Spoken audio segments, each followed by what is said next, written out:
नमस्कार, मैं अमित कुमार, सहायक प्राध्यापक भुवन मालती टीचर ट्रेनिंग कॉलेज मोतिहारी से हूँ। आज मैं आप लोग के बीच बीएड फर्स्ट ईयर का CC5 अनुशासन एवं विषयों की समझ के अंतर्गत आज टॉपिक लेके उपस्थित हूँ, अनुशासनहीनता के कारण। अनुशासनहीनता के रूप देखने के पश्चात प्रश्न उठता है कि अनुशासनहीनता के क्या कारण है।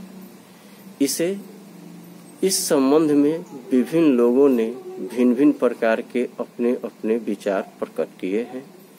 यहाँ पर हम कुछ महत्वपूर्ण विचारों को देखते हैं।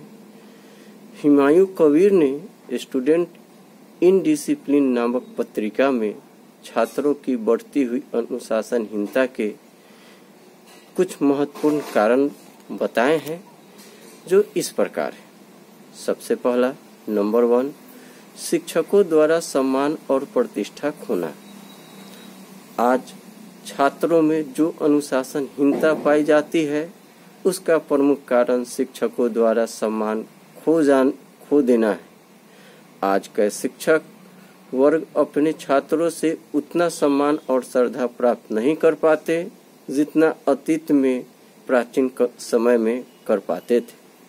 इसके लिए अकेले उनको दोषी नहीं ठहराया जा सकता है, बल्कि इसके लिए बहुत से महत्वपूर्ण तथ्यों का समावेश है। दूसरा, दोषपूर्ण शिक्षा पद्धति।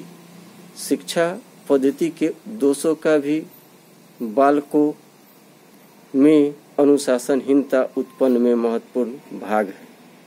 दोषपूर्ण शिक्षा पद्धति ने बालकों में पर्याप्त मात्रा में असंतोष उत्पन्न किया है। तीसरा, आर्थिक कठिनाइयाँ।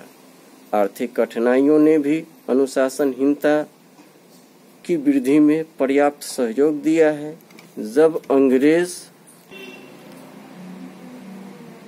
भारत छोड़कर गए थे, तब देश आर्थिक तंगी से गुजर रहा था।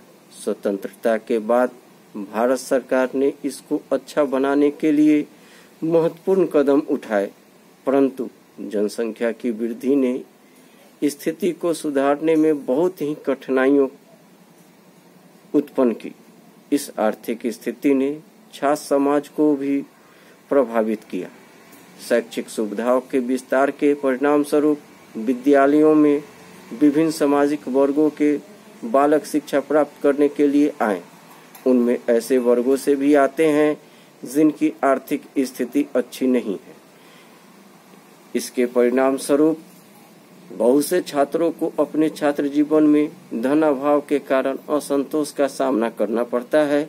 सबसे अधिक असंतोष उन्हें तब होता है जब वे अपने विद्यालय जीवन को समाप्त करके सामाजिक जीवन में प्रवेश करते हैं और वे उनमें स्वयं को अपनी जीविका कमाने योग्य सिद्ध नहीं कर पाते, अर्थात उन्हें बेकारी का सामना करना पड़ता है। इस स्थिति में उनके मस्तिष्क में तनाव और हृदय में असंतोष का साम्राज्य स्थापित करने में बहुत सहायता मिलती है। चौथा, आदर्शों का अभाव। गरीबी के लगातार दबाव ने मनुष्य की उत्तम भावनाओं को नष्ट करने में सहयोग दिया है। इस आर्थिक असंतोष में दुष्प्रभावों तथा अन्य तत्वों के कारण आदर्शों एवं मूल्यों को अवहेलना प्रारंभ हो गई। द्वितीय महायुद्ध के पश्चात भौतिकवादी दृष्टिकोण का अधिकाधिक प्रसार हुआ, जिसके परिणाम स्वरूप व्यक्तिगत एवं सामाजिक नैतिक स्तर गिरता चला गया और मनुष्य के समस्त प्रयास अधिक से अधिक धन कमाने में लगने लगे। इस प्रकार उसका मुख्य ध्येय धन कमाना ही हो गया, चाहे उसके लिए उचित साधन प्रयोग में लाए जाए या नहीं। पांचवा, स्वतंत्रता संग्राम का प्रभाव। स्वतंत्रता संग्राम काल में लोगों को अनुचित कानूनों का उल्लंघन करने के लिए कहा गया था, परंतु कभी कभी उचित एवं अनुचित कारणों में भेद करना कठिन हो जाता है।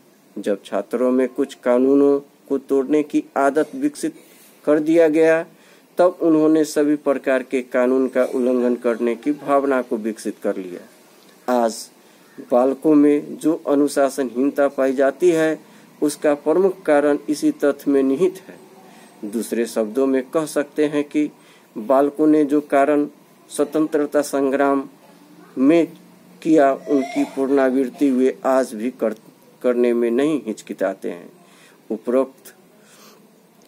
उपरोक्त कारण से आज के समाज में अनुशासनहीनता पाई जाती है। आज के लिए बस इतना ही। अगले वीडियो में फिर आपके साथ मैं अमित कुमार प्रस्तुत होऊंगा। तब तक के लिए धन्यवाद।